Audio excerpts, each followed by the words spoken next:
This podcast is powered by Pelotonia. To learn more about our goal to end cancer, visit Pelotonia.org or see the link in the episode notes.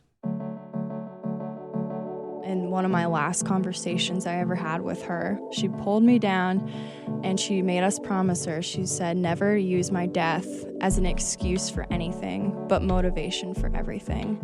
And even in that moment, and even, with the uncertainty that lies ahead, she was thinking of us, and she was thinking of continuing the fight, even with her not there.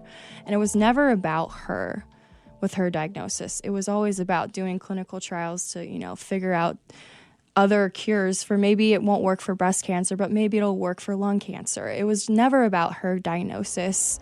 And, you think back and she was just a warrior. Welcome to One Goal, a podcast from Pelotonia. We're a community that's dedicated to funding life-saving cancer research through a 3-day experience of cycling and volunteerism. I'm your host and ride community manager, Jill Lendino. Your journey with us to the finish line begins now. Through research, we will see an end to cancer. Thankfully, every single penny raised through our riders, virtual riders, and volunteers goes directly towards the solution. This is made possible by our major funding partners, the L. Burns Foundation, Huntington, the American Electric Power Foundation, and Peggy and Richard Santulli. It's because of them, all of our partners in this dedicated community, that all of this is possible. If there's one word that defines Stefanie Spielman's legacy, it's warrior. For 11 years, her battle was against breast cancer, but even in her absence, her inspiring and motivating presence is still felt. Shannon Peterson, a close friend of Stefanie, wanted to do something to further Stefanie's message of continue to fight, continue to live. She did just that and founded Stefanie's Team of Hope that has raised over $2.7 million and counting, making them one of our top-raising community Pelotons. In this conversation, we're joined by Shannon, along with member Debra Amling and Stefanie's daughter Maddie, who served as honorary captain for their team in 2019. We'll begin our conversation with Maddie in this episode, Gift of Opportunity. When I think about it, I think I'm so lucky to have her for those 15 years that I did. And I think I got more out of those 15 years with her than some people get in the whole lifetime with a mom.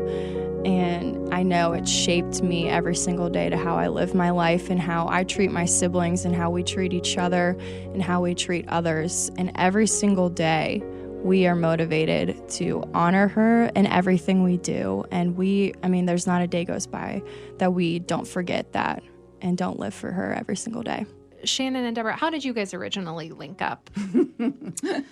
Well, we both have 3 kids that are all the same ages. Yeah. Wow. So originally met through the oldest girls when they were in kindergarten on the playground with 2 other kids in tow, one on a hip and one toddling around. Yep. And got to know each other through the girls to start with. And then eventually... Well, 2 of my girls had you as your kindergarten teacher, I had too. The younger 2 girls in kindergarten, so as a teacher. And then you add in Steph, who I had her youngest 2 daughters in kindergarten as well. The oldest at the same time that I had my youngest and Shannon's youngest. And so the 3 of us got to be friends, and there was some trading of play dates and things back and forth as those things happen on a kindergarten playground. So I was involved in the Spielman Fund since 2005 and knew Stefanie. And she basically introduced me to everybody in the cancer community and introduced me to other cancer organizations in Columbus. So after she passed away, I knew I wanted to start a Peloton in her honor, in her memory, to help carry on her legacy. Talked to a few people. Actually, I went to Chris Spielman, and Sue Fitz, her sister, first, and asked them if it was okay, and shared with them what I thought the name could be. Made sure that was okay, and they said, go with it. And so then 2 other friends of mine, Bob Derrick and Dan Frank, were all excited about the idea too, and connected me with Tom Lennox, who was the CEO of Pelotonia at the time, so we could kick off our Peloton. I was actually on a bike ride and was just rolling words through my head trying to think of what should we name our Peloton. And hope, of course, resonated with me because Stefanie always believed in hope. She believed in hope for new research, new treatments, and hope that one day we'd find a cure for all cancers. And so Stefanie's Team of Hope seemed like the perfect name. So at that time, let's see, that was 2010. Correct. Right? Yes. So Pelotonia was 1 year old. It was just starting to get legs throughout the community. And so you had heard about it. You had ridden already for 1 year, Shannon, is that right? I heard about it from Stefanie. Oh, so really? she was the first time I heard about Pelotonia was from Stefanie. I still remember the phone call perfectly. And she said, I've got to tell you about something. You're going to be so excited about it. And, you know, she's like, you're athletic, so I know you're going to want to ride in it. She was so excited about the significant funds Pelotonia would raise. So she invited me as her guest to Pelotonia's grand opening of their offices in the fall of 2008 and just introduced me to everybody there. So she really just gave me this gift of opportunity to get involved. Yeah. And I wasn't going to throw that gift away. Deborah, you've also been involved every single year I have. of I rode Pelotonia. my first year, I'd been cycling for a while, and this came up, and it was something that I had an interest in and decided to ride and asked my then, 13-year-old daughter. Yeah, because she's 23 today. 13-year-old daughter, if she wanted to ride with me, and she said yes. So we rode a tandem. Oh, and wow. At that point, you could have a 13-year-old riding. It's 14 now. It's 14 now, but she rode at 13. So we rode the 45-mile. And I remember her kind of whispering to me from the back of the tandem, and she's like, Mom, all these people are like cheering for me, but I'm not doing anything. I'm just riding my bike. And I had to explain to her, you know, remember what we've done to get here and all the fundraising and where the money's going. And she would read those signs that said, you know, because of Pelotonia, you know, where the money's going. And I have people with signs that saying, I have cancer and I've survived. And thank you so much for riding and ringing the bells and everything. And I think she was just so in awe of it their first year. And, you know, it was an experience that you just have to keep on doing. So I'm now in my 11th year of riding. And she's no longer on the back of my bike. She's got her own bike. She and does. Your other two kids also jump on their bikes. But I don't want to lose sight of the fact that in the very first year that Deborah, you and Shannon decided to ride, I mean, this was something totally new to the community. Mm-hmm. You said you had done some cycling before, but from a fundraising perspective, was this something you guys were nervous about? Had you done fundraising, for any sort of organization or charity? I had really no experience with fundraising specifically for kind of more for me towards a bigger goal, and was really nervous about the amount of money. And it came quick and quite easily when you send out the email and tell people what you were doing and why you were doing it. Mm-hmm. There were no shortage of people from the beginning that were willing to help. Mm-hmm. So it was a great experience for both of us. I had done some fundraising for the Stefanie Spielman Fund for breast cancer research, but I don't even know. I don't recall, but I don't even know that I worried so much about the fundraising. I mean, so 2009, Stefanie was sick again, and I rode for Stefanie. My best friend Lori was 4 years into her battle with glioblastoma, and a good friend of mine, and Steph's, Susie Matthews, who was the music teacher at Jones Middle School, was fighting her own battle with inflammatory breast cancer. So to me, like, just get me that bike and let me ride. And you figure out the fundraising. Yeah. It was more about the need I had to do something for these incredible women who were fighting these really tough battles. People that are worried about the fundraising, you'll raise the money, and don't let the fear of fundraising outweigh your passion for ending cancer. everything was said and done, we knew that we wanted to get involved into this new thing that we heard. We kept hearing about it, and my mom was super passionate about it. And then once we saw it happen, we knew that this thing had a ton of potential. And so for my family, it's important for us to keep my mom's legacy alive. And so when we heard about Stefanie's Team of Hope, I mean, it just was just such a gift for us to be able to support something that not only, embodies hope and everything that my mom stood for, but also to be able to contribute was just a no-brainer for my family and I.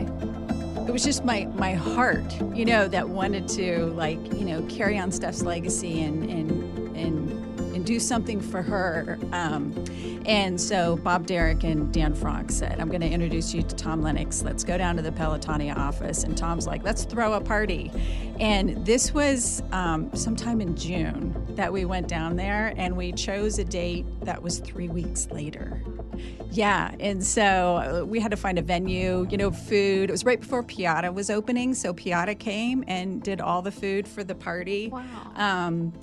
Claire and Matt Hamilton, that lived right beside Chris and Steph and the family, opened their home for the party. So we had a location, and it was so much fun, and it was crazy because we didn't have. I don't think we had any sponsors going into the party, but I asked for sponsors when I made my speech that night, and it was like people just running around like, well, I'll donate this, I'll donate this. Wow. I mean, we just gathered It was truly a community coming together. Yeah. It was so beautiful. And I think we went from, maybe like 20 riders to 80, like within a couple of weeks because of the party. Yeah. We ended up with 82 riders that first year and raised over $181,000 our very first year. Truly a community coming together. And what happens next? Do you start to organize the team any differently? Do people... talk about the sponsorship piece. How do you get involved with your sponsors more? Right. So the first year was a little crazy, but fun, crazy, because, we just asked for sponsors and they, showed up. And so the following year, every year we give our previous year sponsors first right of refusal. And there's several sponsors, a lot of our sponsors that have been with us since day one and continue to stay with us. And most of them are from our team, but people that own businesses or companies that they work for. Year two, we acquired our presenting sponsor who has been with us ever since. So it was a guy that I went to high school with, and through social media, he knew I was involved in the Spielman Fund, and he knew I was involved in Pelotonia. Mm-hmm. And so he reached out to me. He worked for a company. It was called EMP at the time. It's U.S. Acute Care Solutions now. And one of their very first employees had just recently passed away from breast cancer, Tina Mooney. And so they wanted to do something in her honor. And so I talked to them about sponsorship. I asked them if they wanted me to come up to Canton and present at their office. And Canton is the hometown of both Stefanie and Chris, and I grew up there too. So I thought, just how cool is this that our presenting sponsor is from Stefanie and Chris's hometown, and they have been so remarkable year after year. It was either 2000. I think it was 2012. Not only did they sponsor us, but they held fundraisers for us. They raised close to, I think I know. You know what it was? This is funny. It was $36,000. And if you know Chris Spielman, then you know why that's funny, because that was Chris's number at Ohio State, right? Yes, yeah. Okay. How funny. Yeah. They raised $36,000 for us. Yeah, my Aunt Sue and my Uncle Bill. I think my Uncle Bill actually did the 180. So he's one of the hardcore bikers. People in my family, my dad did it one year, which to picture him on a bike is... Played football. The gravity and aerodynamics there, I don't know how he made it happen, but it worked. Like the first year, I think about 80% of our riders were from literally Upper Arlington. Mm-hmm. And then quickly after that, year two, it was riders from all over Ohio and several other states too. I think we've had up to 7 other states we've had riders from. Now, Maddie, I know you did some broadcasting in the past, but you fairly recently started a job that really furthers some of your mom's goals at a place that's pretty special to your family. Kind of crazy. My life now has come pretty full circle. I am currently working at the James in marketing for them, and I just think about where it all started. And I remember it was my senior year where I ever first got up in front of a crowd, and it was my senior thesis. I was going to do speaking events for the Spielman Fund, and that was like my biggest fear ever. Like the thought of getting up in front of a crowd and talking to people, not only just talking to people, but talking to them about something so real and so personal was like my biggest fear. So I made myself do it because of that promise I made my mom, not to use her death as an excuse for anything, but motivation for everything. And it's kind of just kick-started ever since my senior year of high school. And, I try to say yes to everything I can. And, I will go and support any cause if I have the time. And it's just something that drives me. And I think I'm lucky to be able to be in a position where I'm able to keep sharing her story of hope and keep sharing her legacy with everybody. So it's really cool for me to now be at the James, a place that treated her so well, and we owe them everything too. So it's been full circle, and it's been a true honor of mine to show up there every single day. I think like the ride every year is what carries you from year to year. I mean, you can't ride the ride and not see the signs and have the people that talk to you at the rest stops and tell you their story, or the other riders that you ride up alongside and they tell you their story, or they have it written on the back of their jersey or on the back of their calf, and that carries you from one year to the next for sure. I just don't feel like it's something that you can, you don't give it up. You find other ways to help and other ways to be involved. And Shannon and I have tag teamed it back and forth and shared the honor of doing it.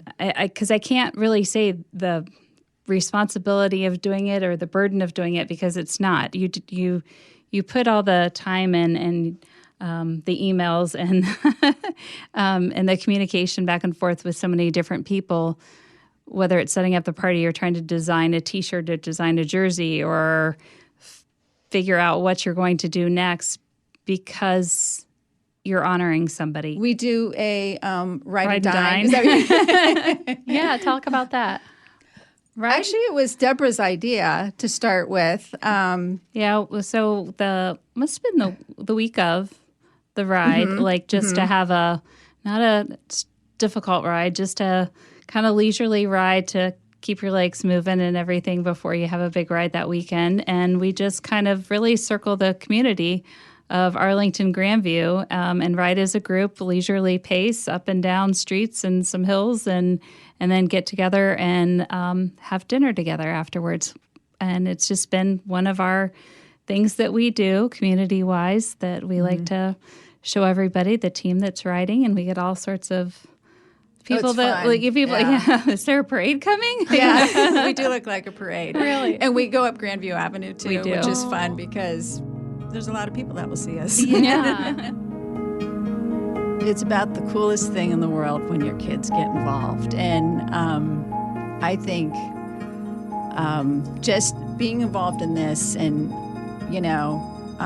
showing your children that it's important to give back to the community and find your cause and go for it. And when my middle daughter... See, I was just Annika. thinking this is when the tears are going to come up. You're going to have to talk about my kids. My middle daughter, Annika, when she was 14, and she said, I want to ride Pelotonia. And, she's not a regular bike rider. And so the first year she rode the 25, and then year 2 and 3 she rode the 50. So all throughout high school. And, she fundraised, she did bake sales, and it's just... I don't know. You can hardly have a prouder parent moment It's just really, really cool. And year 3, she didn't train at all, so I was a little worried. But we bought a speaker for my bike, and so we were the party train during Pelotonia. We had the tunes going, and so like we just had a blast. Like imagine being on the road for however many hours it took us to ride 50 miles, and just talking with your kid, that whole time. Like what a gift for a parent. Yeah. That's awesome. And then showing them, how they can make a difference in the world. Anywhere from 10 to 20 cancer survivors on our team every year. And we do a jersey with survivor on the back because we feel it's important, to be recognized when you're on the road as a survivor. And as we know, when we ride, you just strike up a conversation with whoever you're beside at the time, which is one of the beauties of Pelotonia, too. It's just meeting strangers and having these, sometimes intimate conversations because you have this, common passion and common goal. I was emailing with somebody the other day that was interested in joining the team, and I think I asked her, why, and she said, well, I've ridden before, and every time I see your team and you guys are always together and talking and laughing. And she said, there are so many other teams and they're big and they're all spread out and different people. She said, but your team is always, there are always large groups of you together and laughing and enjoying each other. And she said that was what she was, a reason why she was wanting to join. So we have a rider on our team, Steve Calhoun.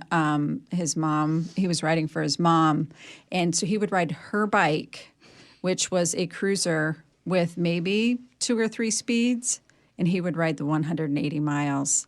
And he just decided, and I'm not sure how he got up and down those hills, but with a cruiser bike. But that's how he wanted to, honor his mom, which is pretty cool. Yeah.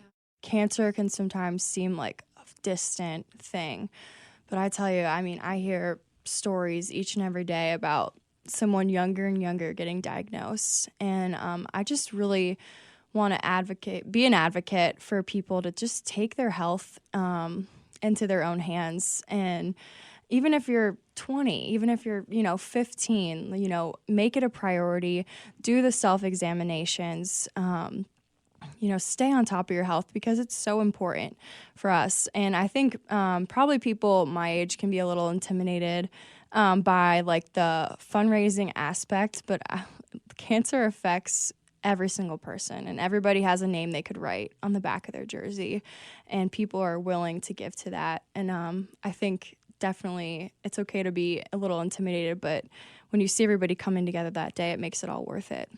So, Maddie, you're taking on a special role on the Peloton this year. Mm-hmm. Can you talk more about that? Yeah. I, this year, was honored to be the honorary captain for the 10-year anniversary. And it just, it was a no-brainer for me, honestly, to see all the work that Shannon and Debra and everybody involved in Stefanie's Team of Hope have done throughout the years. It's going to be a true honor. And I think it is just, I'm so determined and motivated every single day to do whatever I can to make a difference, even if it's just in one person's life. And this just felt right. And I'm so excited to be a part of it and just celebrate. You think back 10 years and where we were back then versus where we are now. And it's truly incredible to see all the progress that we've made in the fight against cancer. So I'm honored to have a part in it this year. In 2011, so Steph passed away in 2009. My best friend passed away in 2011, and my friend Susie passed away in 2011. So this is terrible to say, but I wasn't looking forward to the ride. Yeah. I just wanted to get it over with because I didn't know if I could ever be happy again. I was just so sad. And I remember the morning of the ride, we always rode to the start. So that is one of the coolest things I think our team does. We ride to the start together. Yeah, it's a tradition that you've done every year. Right? Yeah, so just picture in the early morning hours, and it's not even light out yet, this just giant stream of pink riding to the start. It's just really the coolest thing. So Lee, my husband, and I are, riding to our meeting location, and I just see, this whole team coming together, all in pink, and already my spirits are being lifted, where I thought, like, I just want to get through it. It's just, my heart is just filled with warmth. And there was about, there's hundreds of us on our team, so we don't ride the whole ride together. So this group that I was riding with, we were about the 50-mile mark, and I realized I haven't cried. Like, I literally thought I was going to cry the whole way to Athens. Yeah. And I hadn't cried. I mean, because we're laughing and talking and helping each other up the hills. And, it is, if anybody's thinking about participating in Pelotonia, they should just do it, because it is a day of hope. It's a day of everybody being grateful for one another. It's a day or weekend like no other, I think, in the whole year. It's just so unique and special. It's about the riding, but it's not about the riding. It's about the day, and it's about the experience of the day, and it's about I always wanting to set that example for my kids, that how you can be a part of something bigger than you, and that there's more to life than you. And I think to Steph, and I think about, and I say Steph, but then I look at Maddie and I want to say Maddie's mom. And because, everybody that listens to this is probably, they think of her as Stefanie Spielman, but and they see the pictures and her in the spotlight and everything. But she's Maddie's mom, and she's Noah's mom, and she's Macy's mom, and she's Audrey's mom. And to think about Steph as a mom and wanting to live up to that, and to be the example for my kids, that I always felt like Steph was also for not only her kids, but my kids and Shannon's kids and so many others. So in those moments, I like to think of her as Maddie's mom. So getting to spend time with these three ladies really allowed me to reflect on, my time at Pelotonia. Before I was a staff member, I was a volunteer, and really reminds me of the true grassroots nature of our community. It's, doesn't matter if you have ridden 10 times or if you are ready to ride for the first time and you have a really personal story. The Pelotonia is so many things to so many different people. So just loved hearing the three of them together and recounting the stories that, they've known each other for such a long time. And this is, like we said, a really extra special year for Stefanie's Team of Hope. It's their 10th year. So celebrating that, and they ride every year to the beginning of the start together from Upper Arlington. It's a pretty amazing visual to see just this sea of pink coming in. We want to say thank you to our major funding partners for making this podcast and everything we do in the Pelotonia world possible. So thanks to the Alberans Foundation, Huntington, the American Electric Power Foundation, and Richard and Peggy Santulli. When it comes to hosting events, the community goes all out. So at the end of each podcast, we're excited to share with you a little highlight of what our community of fundraisers takes on throughout the year to support their fundraising efforts, and to talk about a few really fun events that we've seen in the community, bringing in our Ride Community Coordinator, Olivia Rozitz. So I love an event that anyone can participate in, no matter if it's physically active or you need to be really talented at it. And how about bowling, right? Anybody can bowl. Anybody can bowl. Uh-huh. And there's this awesome bowling event that's hosted by Bath & Body Works, the Strikeout Cancer Bowling event. And this team goes all out. And it's worth saying that they are actually our largest team who participates in Pelotonia. They have the largest amount of riders. They individually raise a ton. They've got, of course, the incredible support of Alberans, but their leads for their campaign every year come up with really fun ideas. Oh, yeah. These guys prep for weeks, maybe even months in advance. And not just the people planning the event. Those showing up do this amazing costume contest. And we've seen some really crazy costumes. I mean, it's not just like your average stop at a costume shop and show up. It's a production. It's makeup, everything. And some of the best ones we've seen so far, I want to call out. We've seen a group of Bob Rosses. Creative. They even brought their painting pads. Jellyfishes. Ooh. With their umbrellas. That was really cute. We've had some Price is Right teams out there. They even had a car. I love that. And the whole gist is that a group or a team, they sign up for a lane. They have to make a donation to reserve that lane. And then every lane themes their costumes around something fun to them. And then they have a contest. They pick a winner. There's raffle items. They do a whole bunch of stuff. There's big photo cutouts just to get people excited to take pictures and really own the event. And it's not just a ton of fun that day. I mean, it raises a really terrific amount of money. Yeah, 1 year alone, they raised more than $45,000. So certainly would encourage anybody out there who has some friends that might be able to pick up a bowling ball to set up a little bowling tournament. So thanks so much for sharing, Olivia. Let's keep listening for a preview of our next episode. Here I am pregnant with probably about 17 weeks pregnant, finding out that I have cancer. I mean, by the end of that weekend, Maggie was very resolute, and no matter what, we are committed towards having this child, beating cancer, finishing the PhD, and moving on with our lives. You've been listening to One Goal, a podcast from Pelotonia, hosted by me, Ride Community Manager Jill Ondino, with interview production and scheduling by Marketing Communications Manager Emily Smith. Produced, mixed, and sound designed at the studios of Westler Media by Vince Tornero. Additional mastering by Joey Gerwin at Orange Studio. Special thank you to all of our guests for being so open and willing to share their stories. Please be sure to rate, review, and subscribe to this podcast. That will help others hear these empowering stories. If you're curious about joining the Pelotonia community and making an impact on cancer research, please see the link in the episode notes or visit pelotonia.org. That's pelotonia.org.